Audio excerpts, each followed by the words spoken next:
Hello and welcome to episode 7 of the Branigan Communications Podcast. A reminder to please subscribe, rate, and review on all major podcast platforms, Spotify, iTunes, Google. Find us out there and let us know you're listening. On today's show, Ashley and Skylar discuss the recent wave of true crime across all sorts of content mediums, from podcasts to TV shows.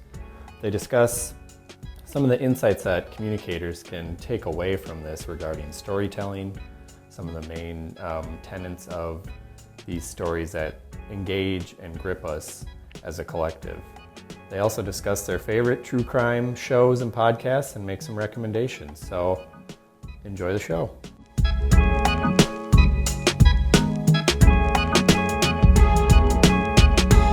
All right, welcome to this week's Branigan Communications Podcast. You're here with Ashley Wroblewski. I'm a senior account director at BC.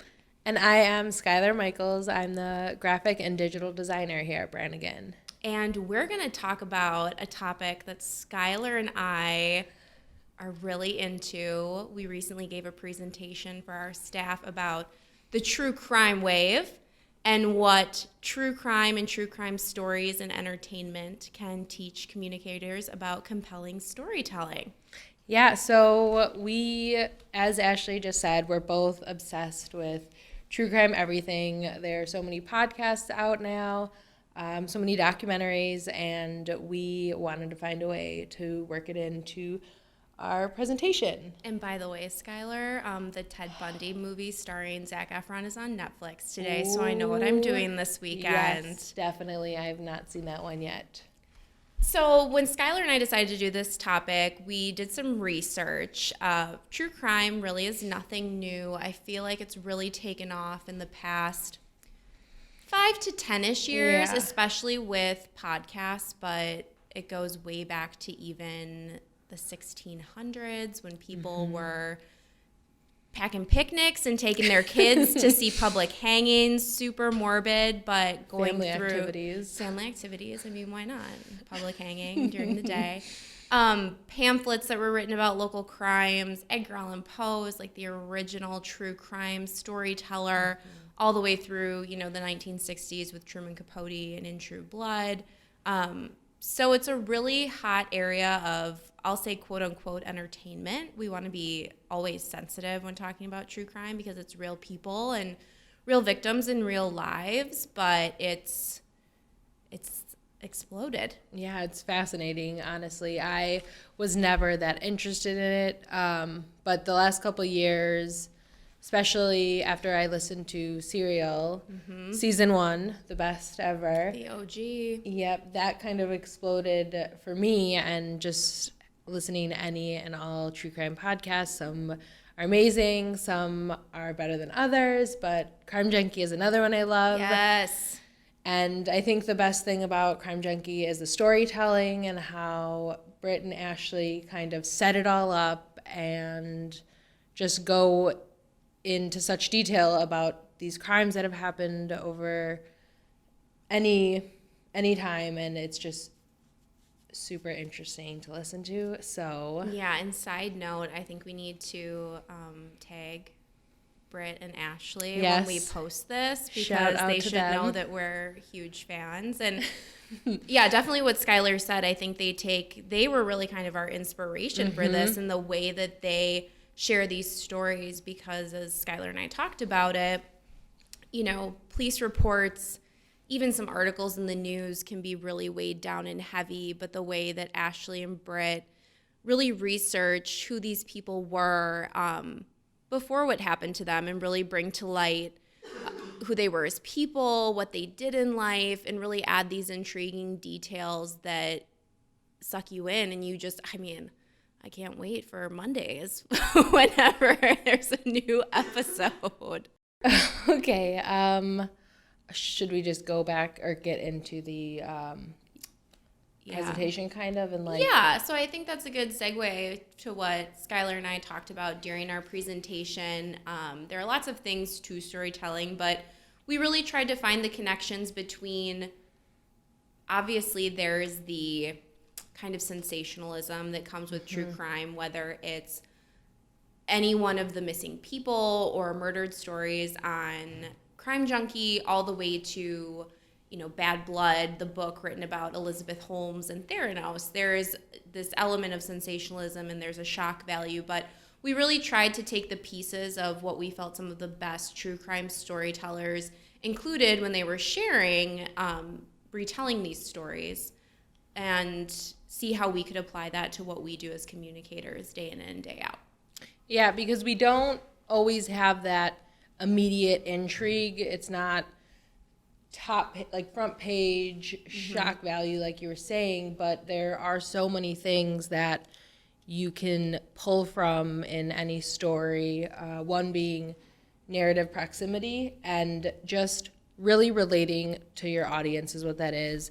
Finding ways to be relevant and connect with them. Whether that's you're the same gender, you have the same job, you have the same issues, or you live in the same town. It's just finding out more about your audience and really using that. Yeah, and I'll say with narrative proximity, it really hit home for Skylar and I when we looked at true crime examples. Wisconsin has some major true crime stories. We've got Ed Gein, we've got Jeffrey Dahmer. More recently, we have Making a Murder that took place in Manitowoc. So there's a lot happening in Wisconsin when it comes to true crime, which could be this kind of a scary thought. Not sure where that's going to put us, but it is it's interesting. And even with the Jamie Kloss case that just happened, it's like everyone was tuned in, especially because she was missing. Everyone was kind of keeping tabs on that and wondering what's going to happen next. Is she still out there? That kind of thing. Yeah. And I think that ties into another thing is keeping that suspense and kind of wondering what comes next. Your reader always wants to know where you're going. So another thing we touched on, which we've kind of already alluded to when talking about Crime Junkie, is vivid detail, right? It's not enough to just say, and she walked past the store. You need to describe the woman who's walking past the store. She was tall, she was blonde, she had on a red dress. You need to describe the store. It was a furniture store. It was 99% off sale. That's why she was there. Just adding in those details to really pull whoever your audience is in, it's more intriguing for them to take it a level down. And then another really important piece, I think, in storytelling is finding that emotion in the story, no matter what it is. It could be a happy story, a sad story, just kind of a shocking story. Whatever it is, there's a way to spin that. You don't have to be talking about necessarily something super sad, but you can tug at the heartstrings. You can find that emotion in really anything and relate that again back to your audience and find a way to connect with them one way or the other. Yeah, and that's really, really closely linked to narrative proximity. Obviously, experiential is one of the kind of layers of narrative proximity that we talk about. So we talked about the Madeleine McCann case when it came to emotion, and how if your experience is you're a mom and you have a little kid who's that age, that story is probably going to be more gripping to you if you're in that audience, because you can just feel so much more for those parents and what they're going through. Well, and that's something interesting that you found, how women actually tend to be a lot more interested in true crime because they can really place themselves in that setting and see themselves, something possibly happening to them the same way. And women, how did you explain it? They kind of use that as a way to it's a self kind of preservation thing. You think about, obviously there are no sure things in life, but women put themselves in these situations to kind of play them out and say, okay, what would I do in this situation? What can I learn from this? Which the fact that there are lots of women who are true crime fans makes me feel a little less weird. Yeah, exactly. We're not the only ones. And it's so true, though. Every time I'm listening to something, sometimes I can get so in my head because I am putting myself in these situations, double checking the door at night to make sure it's locked, because you never know who's around the corner, who's coming to get you. You should always keep your doors locked, Skylar. Yes. Don't take the dog outside and leave it cracked. I've learned my lesson. Don't take the dog out late at night by yourself. Yes, without a phone. Exactly. Keep those things handy. Be aware of your surroundings. Yes, always be double checking. What do the everything. crime junkies say? Stay weird, stay rude, stay alive. Yep, that's the motto to live by. One of the other things we talked about were these unanticipated details, something that just totally floors the audience and makes the story kind of move forward. So again, it's that shock value kind of idea, but if you can give your audience something that they're not expecting, it's just going to pull them in even more and lead to this idea of what comes next. Yeah, having something unanticipated, kind of throwing a curveball into the story is always going to keep people on their toes. And one example we explored a little bit and talked about is the Elizabeth Holmes scandal and everything with Theranos, and just how bizarre she really was. I mean, so bizarre. What is going on, first of all? I will never understand. But something that was really shocking to her and that everyone couldn't believe, and I know the first time I heard it, I was like, this can't be real. This isn't right. Yeah, her voice. I mean, if you guys haven't heard her voice, you need to hear right now. Maybe we should cut it into the podcast. Oh, yes, we should. Oh, that'd be so great. We have to do that. Okay. Edit, Nick. Boom.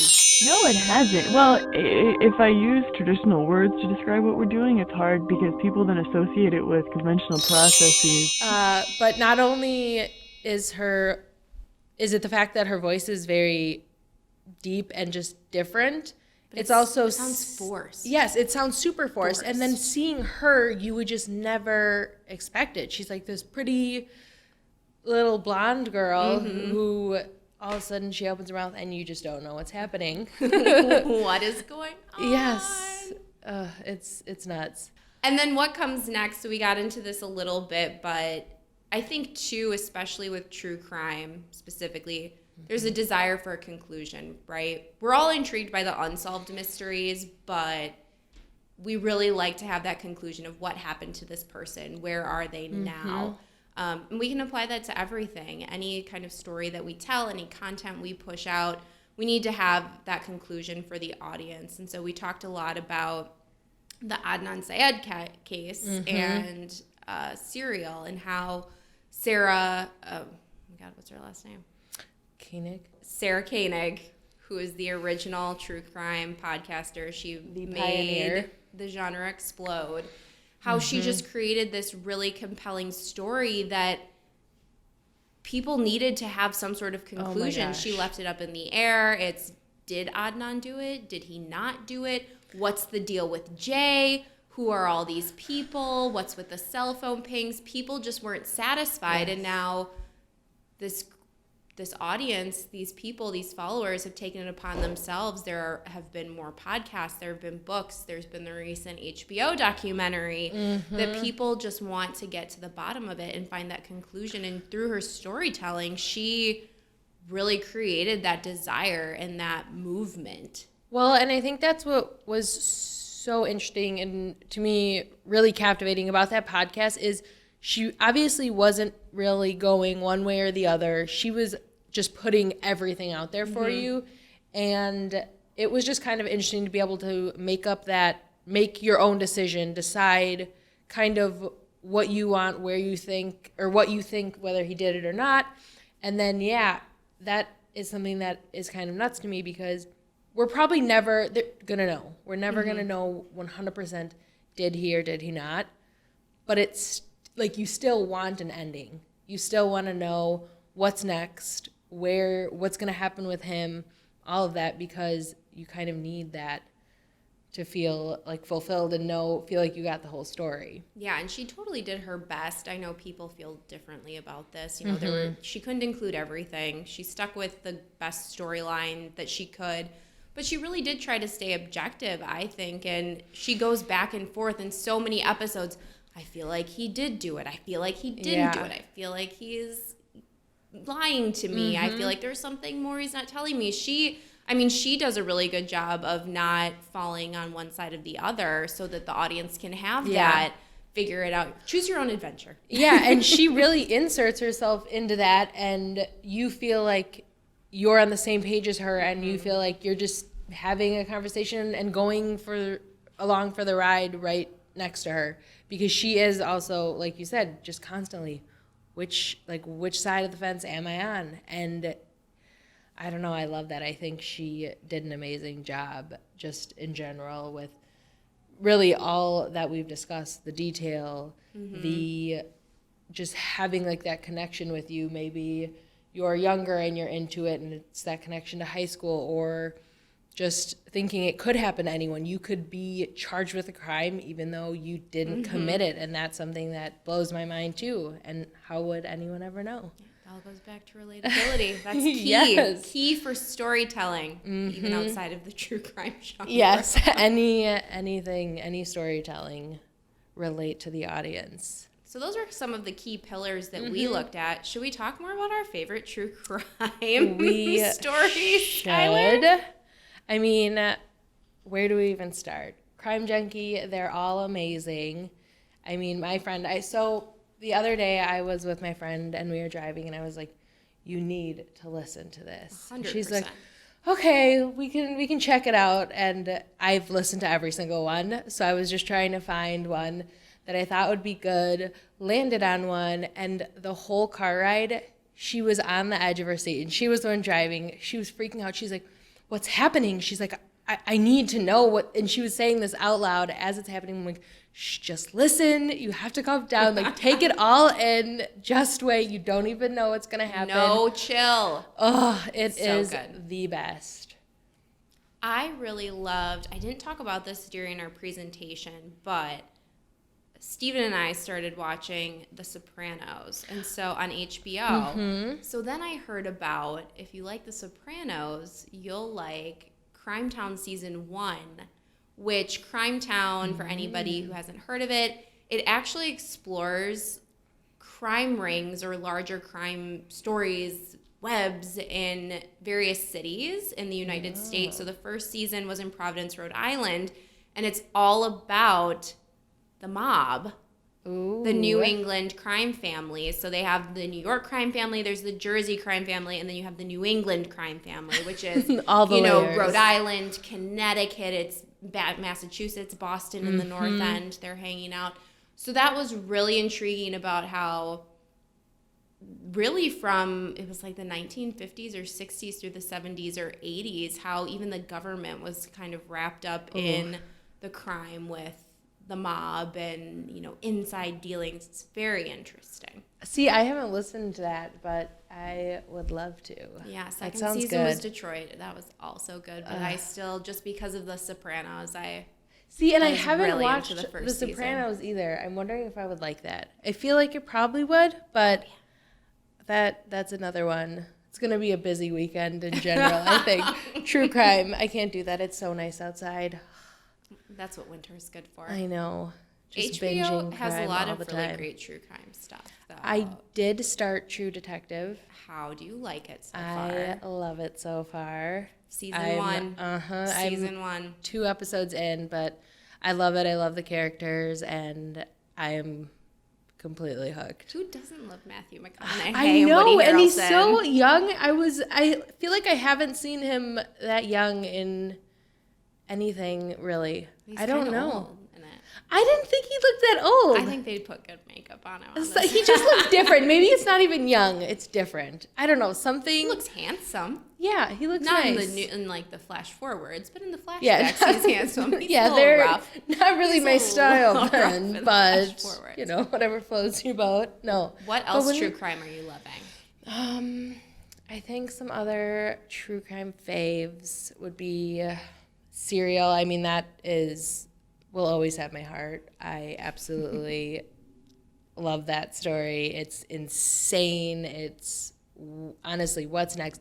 Even now with the HBO series, I cannot get enough whatsoever. I mean, and now it's done, and I still have so many questions. What's gonna happen? What You need happens to watch next? It's a emotional time. But I think what I'm really hooked on right now is SVU. That's a classic. It's just a whirlwind of all this different true crime, everything that it's like a mystery. Each episode is its own mystery, and you never know what's going to happen. You start watching it, 5 minutes in, you're completely sucked in. So let me ask you a question, because I actually hear this a lot, especially with podcasting. Mm-hmm. Do you prefer when there are, so similar to Serial, where it's one series of more episodes telling one story, or like Crime Junkie, because Crime Junkie is similar to what you just said with SVU, that every episode explores a different case? That's a very tough question, and I've thought about that a lot, because that's why I love Serial, because it was constant. We could listen to it on the car ride and you are fully immersed in the story. But I think it has a little bit less of that shock value. So I want to say I like the one-offs a little more, actually, because it's quicker. You get that ending quicker, and it's just constant, like rapid fire, crazy facts, like right out there, hard hitting. And I guess I like the quick moving, here's the facts, oh my goodness, that was crazy. What are your thoughts on that? I think I agree with you, because Crime Town 2 is a much longer, more, one season explores, so many different stories, but it's all within the same kind of thread. And I like that, but I do really like the one-offs, and you can go kind of explore more on your own. Mm-hmm. And I think one of the great things too, so just so Skylar and I aren't, we're not ambulance chasers here or anything. One of the great things that Crime Junkie does, and I think some of these other true crime podcasts, it highlights stories that may not have been in the mainstream media. Yeah. So they have a few that are bigger stories, but most of the time they try to stay away from those and bring light to cases that have gone cold, and there really have been no leads, because they're trying to get, somebody saw something, somebody knows something, which is the name of another podcast, to help move those cases forward and to help bring justice for those families as well, which I think it puts a positive spin on what can be kind of a sad subject. There's a reason for it, especially in those missing cases. It's maybe someone will happen to be listening to this podcast. Who knows? They could be like, this, I've heard about this, I've seen this. You never know. I mean, and that's a long shot, but still, I mean, the person is still possibly out there, and this is kind of getting it back into the news cycle, so to say. Yes. So Crime Junkie, one of the reasons Skylar and I love it so much is because there is this mission of good behind it. So I think that's everything we wanted to talk about. True Crime Faves, all of our communicators out there, you guys can dive into some true crime and take away some tips for stories, not for anything else. Amp up your storytelling. Yeah, we hope you guys had fun listening to Skylar and I. Yes.